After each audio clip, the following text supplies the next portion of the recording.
The loot jangled around in our trunk as the getaway cars swerved down the mountain roads. My stomach was doing the same thing in my midsection. Lucy, I told the driver, "Could you try to take these curves a little slower? I don't feel so good." "Oh, sure, Charlie. I'm going to slow down so we could get caught." Lucy, which was not her real name, spat back at me. "Are you crazy, dude?" "Yeah. Shut the hell up, Charlie," Linus said from his spot in the back seat next to me. He tripped that alarm. "They'll be coming for us." I closed my eyes and tried to put my head between my knees. "Just hang on," I told myself. The three of us were still wearing our blank white masks to maintain anonymity. I desperately wanted to take mine off, but I knew they'd kill me if I did. We were coming down from the Van Heim estate at the top of Cathers Mountain. The house belonged to the billionaire Nestor Van Heim, who we knew was out of town at a big tech conference in Vegas that weekend. Linus, which again was not his real name, had hacked into the security system to give us 15 minutes in the Van Heim estate where we could grab as much artwork and cash as possible. Nestor Van Heim was legendary for his globe-trotting art collection. Sure, he was more well-known for his digital surveillance technology, but everyone knew this guy was a huge collector of odd art from around the world. We grabbed paintings with faces that seemed to move. We got sculptures of hands with black pointy fingers. And yeah, we grabbed the usual stuff like designer clothes. And we also rummaged through his drawers to find cash. So we had a couple $1,000,000 worth of stuff in the trunk and in our pockets. I grabbed the coolest thing I could find. It was this knife that had a perfectly reflective blade, like a mirror. It was thick near the hilt, so thick you could see your whole face reflected in it. I grabbed that and a scabbard for it, and it was tucked into one of the large pockets on my cargo pants. I just needed to make it down this damn mountain without barfing. "You good, Charlie?" Linus asked me. I shook my head. I could already taste bile. I could taste the burger I hesitantly ate before the heist. It was hurrying to get out of me like we were hustling to get out of the estate a few minutes before. "Can't puke in here, Charlie," Linus said. "Can't leave any evidence. Just take it a little easier, Lucy," I said. "No can do, Charlie," she replied. "Lucy, just slow down up here," Linus said. I heard him whisper something to her. "Thanks, man," I said. The car slowed down, and in an instant, Linus undid my seatbelt and opened the door next to me. "What the?" I didn't have time to finish my question before Linus shoved me out of the moving car. I heard a sorry as the car rolled away and the doors slammed. I tumbled to a stop at the rocky side of the mountain road. The world around me spun. I threw off my mask, and the contents of my stomach finally made their escape. The torrent of bile and beef glimmered in the moonlight as it came out of me. It floated like a pool of shame as it spread across the rocky ground. I spat and coughed and yelled some obscenity after the car. I couldn't believe it. I was out here alone on Seether's Mountain, a sitting duck for the cops when they came up this road, and I had nothing to give them. Linus and Lucy knew I couldn't ID them. I didn't know their names or faces, and I'd never met them before that night. I didn't even know the guy who arranged this heist. He had done all this communicating via encrypted messages and on phone calls where his voice was altered. So yeah, I was screwed. I had to get off this road, but there was nowhere to go. This was a road cut into the damn mountain. It wasn't like I could escape into the woods or something. I climbed to my feet, picked up my mask, and started walking. I was still a little woozy, but the fresh night air felt good. I stumbled my way along the side of the road for a while when I came to my saving grace, a cave. I dug into one of my pockets for the headlamp I wore during the heist and strapped it to my head. I still felt the weight of the knife in one of my other pockets, along with a roll of cash and another one. If I could hide out in this cave long enough to evade the authorities, I could still make out pretty well. I turned on my headlamp and peeked into the cave. It was a narrow entryway, but it looked pretty deep. Plus, what other choice did I have? Sit here and wait for the cops to come. And so I stepped into the cave. From the echoes of my footsteps, I could tell this cave went way back. I proceeded forward carefully, not wanting to accidentally step into a crevice and plunge to my death. I tossed my mask into one crack in the earth, watching as the pale face disappeared into the abyss. The cave opened up into an enormous chamber with dripping stalactites and stalagmites that rose from the cave floor like pointy tombstones. It was like watching National Geographic or something. I looked back the way I came and realized I'd de-explored so far that I couldn't even see the mouth of the cave anymore. I figured this was a good place to camp out for the time being.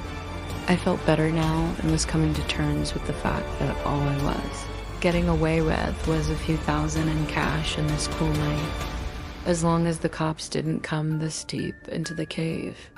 I splashed the light of the headlamp amp all around the room, looking for a place to sit or lay down that wasn't too wet or rocky. My circle of light danced around the cave like a glowing eye in the darkness, and then something moved at the edge of that circle of light. It looked like a giant spider with sharp legs, and it leapt into the darkness. I turned my lamp in that direction, but I didn't see anything. My heart pounded in my chest, and I felt another wave of queasiness. Frantically, I looked around the chamber to see if there were any more of these things. Suddenly, everything that seemed comforting now seemed threatening. The stalactites seemed to drip thick black fluid instead of the clean water they dripped before. The stalagmites on the floor seemed like spikes posed to impale me, and the cave walls felt like they were moving in on me. I closed my eyes and took a deep breath. It's all in your head, I told myself. Then I opened my eyes. Two glacier blue eyes stared back at me from the darkness, illuminated by the light of my headlamp. Then the eyes blinked out. I turned my light to the area and saw nothing but the cave wall. "Hello," I demanded, trying to sound as menacing as I could. "Who's there?" The echoes of my questions returned to me as warbly, pathetic whines. I fumbled around in my pocket and found the knife. I pulled it out, unchafed it, and put the scabbard back into my pocket. "You don't want to mess with me," I said, brandishing my new weapon. "I suggest you show yourself so we can end this little game." Another movement at the edge of my vision, then another. I was dealing with more than one creature here. I swung my head from side to side so violently that pain exploded in one of my tendons. My mind raced. Was it better to stay in here with whatever these things are? Or was it safer to go back outside? Would a few years in a jail cell be better than one night in a cave with whatever these animals were? Were they animals? What the hell even were they? Panic questions stacked up in my brain like Jenga tiles, and then came crashing down as another creature appeared at the edge of my beam of light. I scrambled and stumbled backwards, tripping over a stalagmite and sprawling on the stone floor of the cave. I wanted to get out of the cave. That was the decision. Screw it. I'll test my luck with the law, I told myself. I'll ditch the money and the knife, and I'll pretend I was just a lost hiker. But which way was out? You see, I was so disoriented that I had no idea. I picked a direction and ran. My circle of light bounced like a lone headlight of a car on a gravel road. I dodged stalagmites and splashed through puddles as I sought an exit. I saw an opening in the cave wall and decided to go for it. I saw more movement and even another pair of those ice blue eyes at the edges of the light, but I yelled and I slashed my knife toward them as I ran. I plunged into the opening in the wall and ran down the natural passageway. It was a triangle-shaped corridor where two jagged walls met and a point above me. I cast a glance back and saw that none of the things were following me. Then I turned my gaze back to the corridor in front of me and I stopped cold. At the center of my circle of light, one gleaming orb looked back at me. A door looked up. A stone door the same triangular shape as the corridor was cut into the rock. There was one word carved into it in a language that I didn't understand. I heard a scuttling behind me and I turned back. I got a better look at the thing this time as it retreated. It wasn't a spider at all. Those sharp spindles that I thought were legs were actually fingers. Black pointy fingers on the hands of a humanoid creature. I couldn't make out its face or many of its other features, but I caught another glimpse of those icy blue eyes before the creature disappeared once again into the darkness. The scraping sound then filled the corridor, and I turned to see the stone door was opening up. Amber light flooded the corridor, warm and welcoming after my time in the darkness. And a man stepped into the doorway, silhouetted in the dim glow. "Are you human?" he asked. Yes, I'm human." His silhouette waved for me to come to him. I mean, what other option did I have? I hustled over to him, and as I got closer, I saw he was a middle-aged man with graying hair, a muscular build, and deep-set brown eyes. He grabbed my shirt and pulled me into the room. Then he closed the door and locked it. The room looked like it belonged to the Vanheim estate. Books were piled up on wooden tables, and strange statues dotted the room. Light glowed from a lone light bulb that dangled from the ceiling. A cot occupied one corner. There was another triangular door on the far side of the room. I looked back to the man who was looking me up and down. "You look like you just came from that house up on the mountain," he said with a smirk. I recognized that knife. I lowered the knife and swallowed. "Who are you?" I asked. "Well, put away that knife and I'll tell you," he said. I pulled out the scabbard, slid the knife into it, and put it back into my pocket. I flipped off my headlamp too. "Well, I'm Ferdinand Vanheim," a man said. "I believe you were in my father's house earlier tonight." "Listen," I said. No, I'm not mad," Ferdinand said. "Our family has more money than we know to do with. Hence why we spent so much time studying the lurkers. Is that what those things are out there?" I asked. Ferdinand nodded and gestured for me to sit down at one of the tables in the room. I sat and he settled into the chair opposite from me. "I'm not going to bore you with all the lore," Ferdinand said, "but you've stumbled into something very old and very strange, my friend." "What's your name?" Charlie," I lied. Might as well stick with the same fake name from the heist. "Hello, Charlie," Ferdinand said. "What did you see out there in the cave?" "What do you think you saw?" I looked down at my shaking hands and put them under the table. It's hard to describe. I didn't get a great look at them. Ferdinand chuckled and nodded his head. "Yeah, that's what they do," he said. "They stay at the edge of your vision. They lurk here, which is why we call them lurkers." "Why though?" I asked. Ferdinand put his elbows onto the table, leaned forward, and shook his head. "Well, they appeared to be motivated solely by misery and blood," he said. My stomach turned again, and the air in the room felt stale. "They circle us at all times," Ferdinand replied. "They seem to live in another dimension, but only appeared to us at the corner of our vision, to remind us that we're not alone. You see, they pick certain targets, and then they terrorize them. And we picked on some patterns of people they target. People who are very high or very low. Either people at the top of their fields, or people who are going through hard times, like the death of a loved one. I guess these people seem to be particularly vulnerable. The lurkers appear to them, and get closer and closer until that person cracks." "Cracks?" I asked. "Well, extreme acts of violence or destruction, suicide, murder. And your family is what? Trying to stop them?"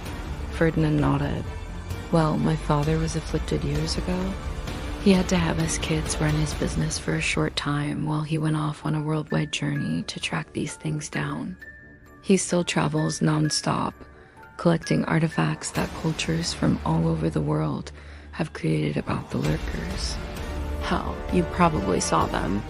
Hell, you might have even stolen some of them." I thought back to the items in the house. The paintings of faces that seemed to move, the statues of hands with sharp fingers. "Yeah, I'm sorry about that," I said. "No, you're not," Ferdinand replied. "And neither am I. We have plenty of antiques and oddities. Enough to make a museum about lurkers and their influence worldwide." We sat in silence for a few moments. I listened for rustling or scratching from outside the door, but I didn't hear anything. I looked to the door on the other side of the room. "Is that the way out?" I asked. "Yes," Ferdinand says. "It also leads to a lower point in the mountain road. It's not terribly long until morning, and I can escort you down there around sunrise, after the cops have left and when the tourists will start driving up and down the mountain for the views.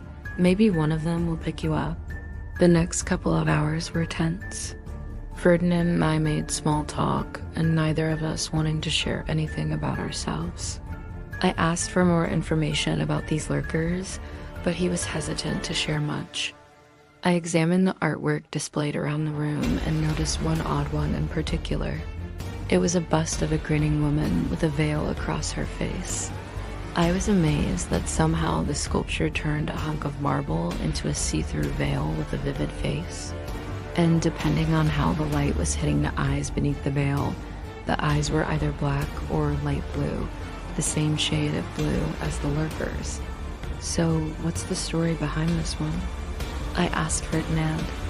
"Well, that's the Duchess of Abiladin," he said in a reverent whisper. "Throughout history, some lurkers have been able to take human form. They can somehow soften their fingertips and hide their eyes. But in certain light or certain reflections, you could see their true form. The Duchess deep in the Carpathian Mountains in Eastern Europe is the most famous example. She and the Duke of Abiladin ruled over a small community of people on the mountain, and one day the entire community disappeared. There was only one survivor who said that if you saw the Duchess in the reflection of the mountain stream, she had sharp fingers, black hands, and eyes like glaciers." "That's spooky," I said. "Well, that's the world you've stumbled into, Charlie. Most people live their whole lives clueless about how close they are to other worlds. Worlds that exist in the darkness of a mountain cave or the crystal blue waters of a stream. Worlds that exist in dark jungles and bright polar ice caps. Worlds that swirl around us like fog, visible for time before the sun chases them away." I was sure not to ask about any more of the artwork. I'd had enough of this. I told Ferdinand the first wanted to rest until dawn. I pretended to sleep on his cot, handed my pocket on the hilt of my knife. After a while, I stirred and asked Ferdinand if it was dawn yet. "Close enough," he said as he looked at his watch. "And by the time we get down to the road, it'll be light out and the cops should be long gone by now." He walked over to the back door and put his hand on the knob. He had a flashlight in his other hand. "You ready?" he asked me. "I guess I have to be, don't I?" I said. He smiled and turned the knob. A narrow stairway descended into the darkness in front of us. Ferdinand walked ahead of me and told me to close the door behind me. I did. I turned on my headlamp again, and along with Ferdinand's flashlight, we lit the way down the mountain. We weren't walking for 10 seconds before I heard the first scratching sound. "Ferdinand," I whispered. "They won't hurt you," he said. "Just keep walking." My heartbeat pounded in my ears, but it still wasn't loud enough to drown out the scratching that seemed to come from all around us. It echoed up and down the stairwell. I looked back a few times, but never saw anything. I couldn't see anything in front of us in the illumination of Ferdinand's flashlight either. I pulled out the knife. It cast ghostly reflections on the walls from our flashlights. I was in a panic by the time we got to the bottom of the stairs. I needed to get into the daylight, and I felt the same thing I felt in the cave earlier, where the prospect of getting picked up by cops was almost a comforting one. At the bottom of the stairs was a small circular chamber, dimly lit by flickering lamps on the walls. There was a door on the side opposite from the staircase. "Now, through that door is a corridor that will take you to the road," Ferdinand said as he aimed his flashlight at the doorknob. "And then you could go back to the life you lived before you ever knew anything about this." "Thank you," I said. I felt like I wanted to puke. I thought I could still hear echoes of the scratching in the stairwell. I looked down at the knife in my shaking hand. I realized that the thick part of the blade was about the size of a pocket mirror. I looked back at myself and saw a greasy, sweaty, sick-looking mess. I turned the knife away from me and saw 2 icy blue specks in the reflection. They were Ferdinand's eyes. We made eye contact in the reflection of the blade. His eyes went wide, showing more of that glacial blue hue. I looked up at him as my stomach dropped for the 100th time that night. His eyes seemed dark and normal again, but I knew what I saw in that reflection, and so did he. "I really wish you hadn't seen that, Charlie," he said. And with a horrid slicing sound, sharp points burst through the ends of his fingers, and a tarry black substance oozed from his wrists. His eyes turned blue, and his face grew darker as if it were disguising itself. He crouched and brandished his newly black sharp claws at me. "I'll forget about it," I said, backing away from him. "I swear I won't tell anyone. I'll sound crazy anyway." I mean, nobody would even believe me. A cacophony of scraping sounded from the stairway. They were coming. I had to act right then. I had to get through Ferdinand and out that door. A calm washed over me that I hadn't had since the heist the night before. I switched my headlamp to strobe mode, hoping his light eyes were more sensitive to the darkness now. It worked.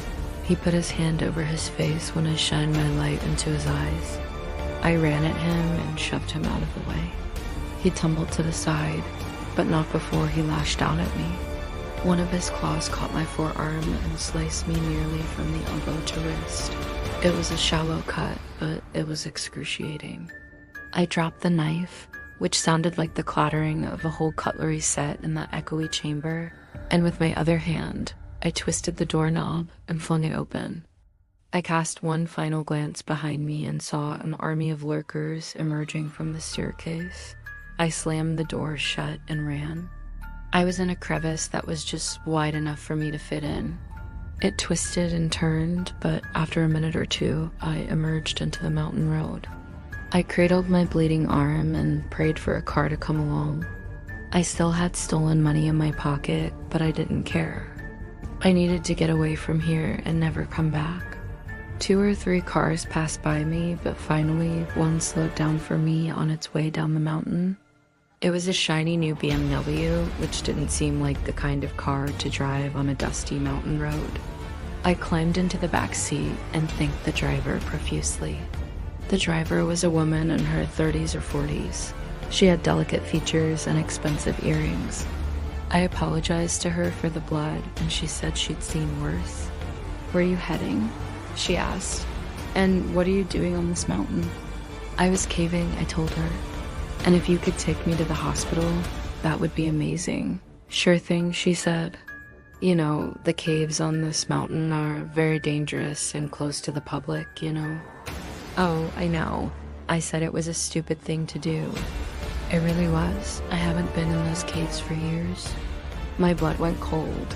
"My family owns the house at the top," the woman said. "I was raised here." I shifted in the back seat so I could get a look at the woman in the rear view mirror. 2 icy blue eyes looked back at me. The woman gripped the wheel tighter, and I thought I could hear the leather coating of the wheel ripping. "Just sit back, Charlie," she said. "I'll get you where you need to go."